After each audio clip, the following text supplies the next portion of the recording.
Welcome to 1818 Farms. I'm the owner, Natasha McCrary, and we're going to discuss today how we make our small bouquets. So I'm going to kind of take you through step by step. We have a definite process that we know at different times of the year how many stems we're going to cut and what are the ingredients of our bouquets. So the first thing we're going to talk about is this is what we consider a small container. We always fill the container with water and tape a small grid. And this is important just to really, for those of you, there are many of you out there who do arrange to make sure, things don't wiggle in the beginning when you start out with your, especially the foliage. And the next thing we do is we drop in a CVB tablet. And that is basically a lot of the flowers we're going to be using today are considered dirty flowers. And it causes the water to really green quickly. And this just helps cut down on that a little. Sometimes I do a half tablet, but today, because I'm going to be using so much celosia and the zinnias, I'm going to go ahead and do a full tablet. I just think this keeps your water cleaner and helps the hydration of the flowers. So the first thing we're going to talk about are the elements that we use. And as a flower farmer, when I'm planning the garden every year, I'm thinking, okay, am I going to have enough of these elements? So the first thing is going to be filler or foliage. And this changes throughout the year. Really, we're lucky now we're getting into the cinnamon basil, pineapple sage, and we've had Dusty Miller coming in for a long time, and these are going to be pretty standard in what we use in every small bouquet. Then we're going to go into our focals. For focals today, we're going to use the celosia, of course, my favorite, Lysianthus, and then we're going to do one giant, Benary giant zinnia. Then we're going to move over to our spikes. We're using several different types of spikes I'll talk about as we're arranging.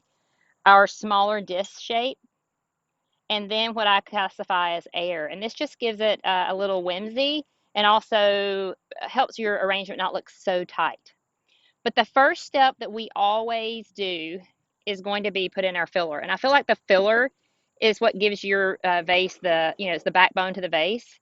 And we always start, if we can on these small, with 2 Dusty Miller. And we kind of arrange those on the edge. So here's our Dusty Miller. And we just go right on the edge, kind of let them hang over the edge because I really love the color and the texture of the Dusty Miller. The heat, it's not loving the heat right now, but hopefully next year will be a little bit better, once we get into the spring months. The next thing we do is cinnamon basil. So the important thing about the basil is you always want to make sure it's woody. If you cut it when you're going to have mostly green, it's going to probably wilt, even if you'd use a quick dip. So we make sure the stem's very woody. So then we're going to take our cinnamon basil, and I love to kind of lean it to the edge because I like to hide the mechanics of the tape. That's like a big thing for me, and I just think the foliage looks great coming out of the side. We'll do a little bit. We may move this guy to the center because he's a little bit taller, and I like having this little sprig seed head here to the side. So we're kind of seeing, how the arrangement's going to look, doing a little turn. And we've got a hole here, but what I want to do now is come in with our pineapple sage, which it's the other thing. See how woody it is? Great, great filler. I encourage you guys, it's very inexpensive. All these are. Put the pineapple sage in. It really starts, I call it getting established this time of year when some things are starting to peter out. And so we're going to put the pineapple sage right in the center. And it really helps these heavier heads of the celosia stand. And then I've got a little guy. He was kind of like an outlier. And we're just going to tuck him on the side. Just have him, saying hello over here. So here you can see, and always spin your arrangement, adjust it if you're not totally happy with how the filler looks, because this is going to affect the rest of your arrangement. And once you're ready to go, then we're going to move on to our focals.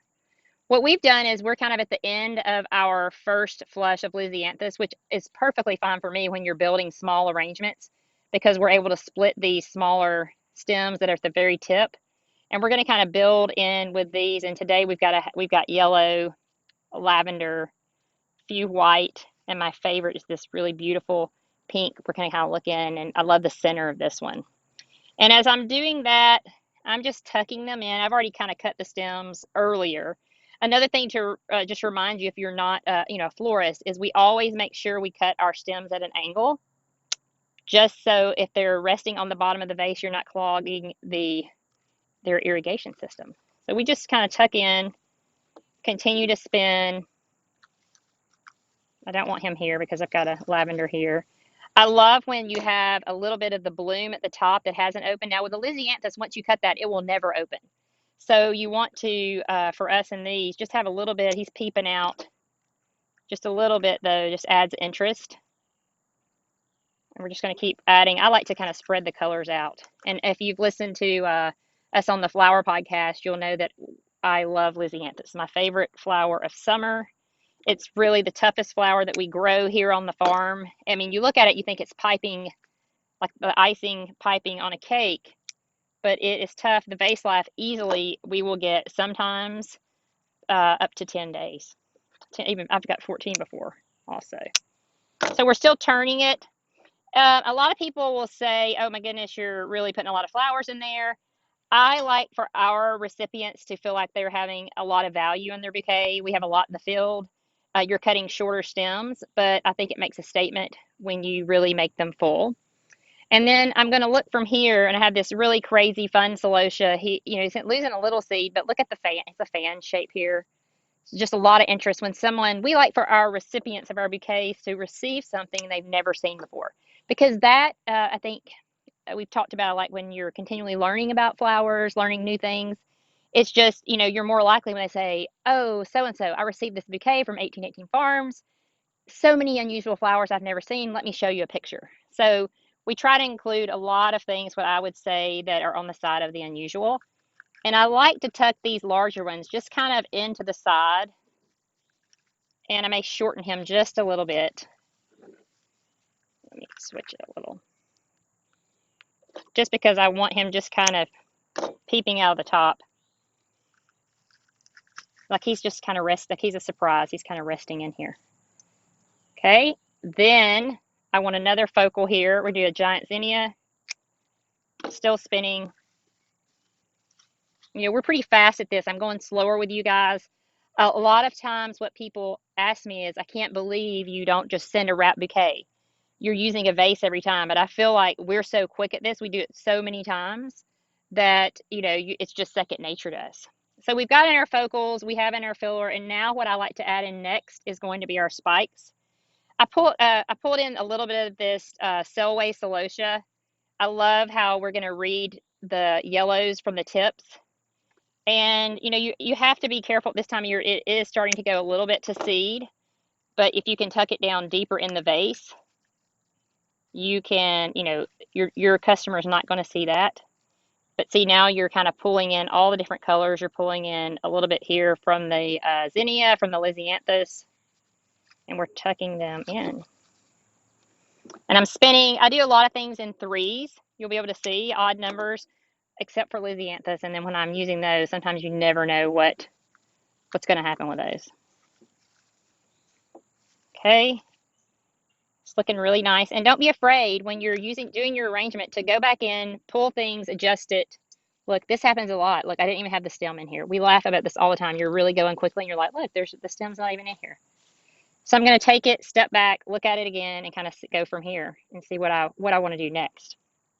The next thing I'm going to do is, because before I add more spikes, I want to look and really go into where I would use my other disc. And what we're using here are the Queen Lime zinnias here. We've got an Oklahoma here.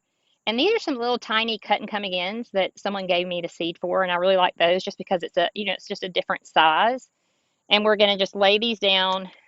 I look for, just where I feel like I need a little bit of more color. Still spinning the bouquet. I love to have these small ones just looking out the top.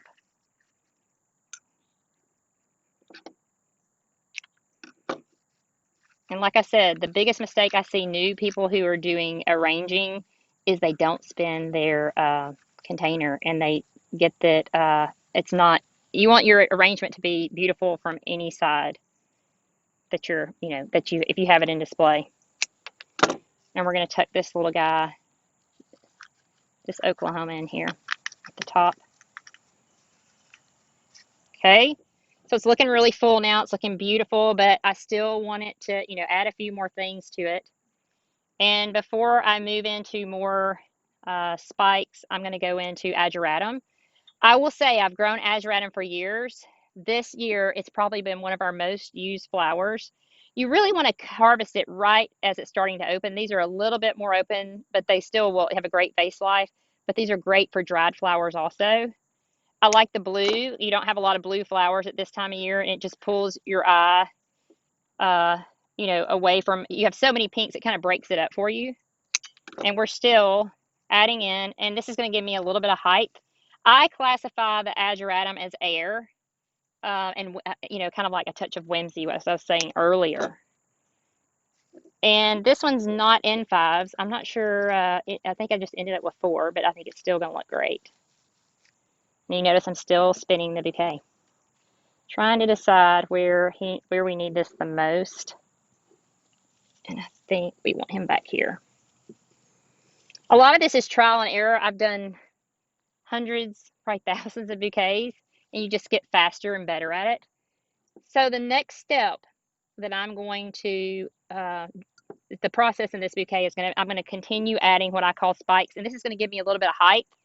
And I'm going to go in, this is a celosia. It's similar to the Flamingo Feather, but it's a little bit darker. It's the first year we've grown it. I'm still deciding if I like it. It has a little bit of a strange growth habit. I don't know if any of you guys out there have grown it. The Flamingo Feather is so simple to harvest. This one is just very bushy, but I do love this deep burgundy rose purple color. So we're going to see. We really pinched it back hard today, and we're going to kind of see what happens in the field. But it is a color, and I think that pulls nicely with these zinnias especially, and this beautiful celosia.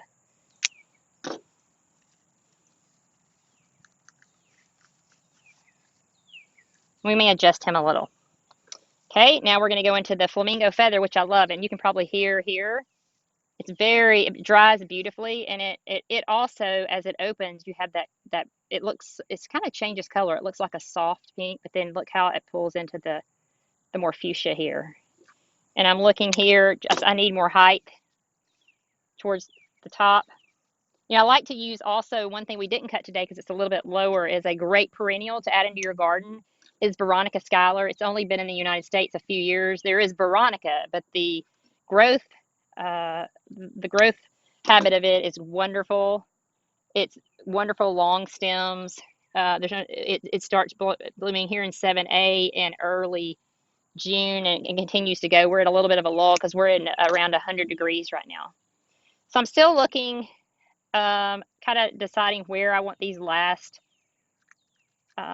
Flamingo feathers to go. And like, again, I'm in odd numbers here in 5s. I did the pink in 3s, and then I went into 5s because I think the white gives you a very, very, like, if you're thinking about it, something about white really makes your bouquets look crisp. We try to add as, something white, even though this is pink, it reads white also. So we're going to put this in. I need something coming on the side here. It's getting very full. And here we are so far. So now I kind of want to add just a little bit of more air, just something that's popping out of the top. I may not use all these. This is a bicolor rose gomphrena. I love how it has the deep pink, but then you pull the white in the tip. It dries beautifully. It's great and dried. And we're just going to kind of have him in the center. We cut, I think, 5 of these also.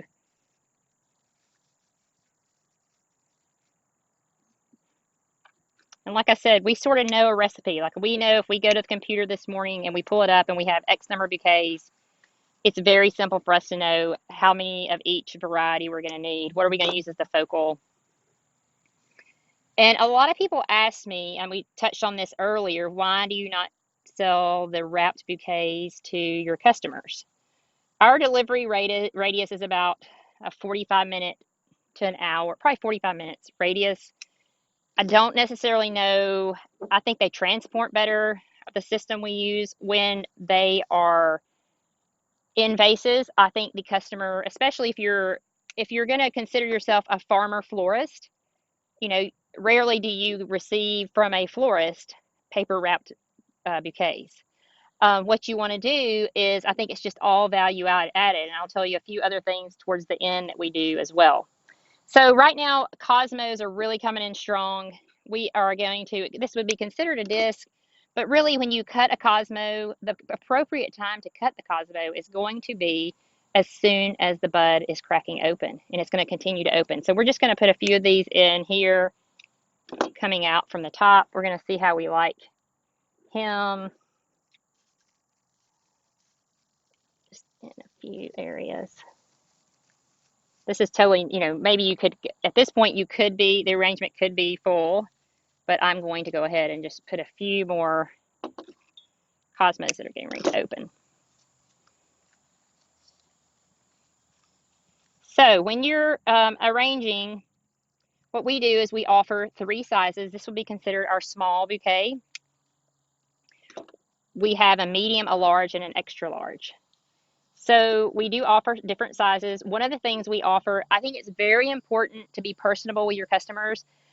When I was speaking with Scott from the Flower Podcast, I told him I like to get to know my customers. Like, they're more to me than just someone who purchased a bouquet from us. I want to know the colors they like. I like to know what's kind of, get to know your customers. So we write a lot of handwritten notes, whether it's a gift or let's say someone has purchased, let's say they've purchased 8 bouquets from us. I like to take time to make something, them feel personal and let them know my appreciation for their support of our farm. So a few things that we've done, and we've touched about this, is and you are, I think, in the long run, think about, I know especially if you're a flower farmer and you're first getting started, just think about the little things that can differentiate you. And really, if you're a florist, if you're anyone, we do a beautiful card. This is me in the flower field with Cosmos. And then we take the time and do a handwritten message and let people know, these are flowers from our farm to you. Another thing that we do is we offer a bouquet care tip, and this is our flower truck, and our little lamb is riding in it. And you'd be surprised at the number of people who don't realize how to care for a flower arrangement. And so that's a little add-on too, that, just tips like don't leave it in direct sunlight, add fresh water, recut the stems. Very simple things that I just think will set you above and beyond your competitors. So this is going to be, like I was saying, the small. Very simple. We could probably make these, if we have everything cut, 5 minutes or less. I mean, I was a lot longer with you today because I was trying to go through the elements. And just to go back through our elements, we had the foliage or filler, the focal, the spikes, the disc, and what we consider air. And if you have any questions, you can message me with what I consider, it changes through the season. But you really need those elements. I love to grow zinnias, or I love to grow lisianthus. They're beautiful, but I really feel like if you just send me a straight bouquet of zinnias or lisianthus, it's not going to make the impression that a bouquet is going to make. So I encourage you, think about your filler, think about your foliage. That's what I think probably for us is the most challenging, is to make sure we have enough of everything. This was the one we kind of struggle with sometimes because of the heat here. Think about your elements, and if you're new to this, or if you've been doing this a long time, always think about how can I add value for my customers. And I think in the long run, they're going to appreciate it. Your brand is going to be at the top, foremost of their mind as they're ordering. And also, one other final reason I love bouquets like this is if I know when they receive them and when they're ready to snap a picture and post it on social media, it's going to look exactly the way that I hoped it would when it left. So if you have any questions, feel free to leave us a message. And we hope you're doing great and having a happy summer. And if you're growers, I know you're trying to get towards the very end of the year. We're almost there, and it'll be time to replant soon. And I hope you're all just, having a great day.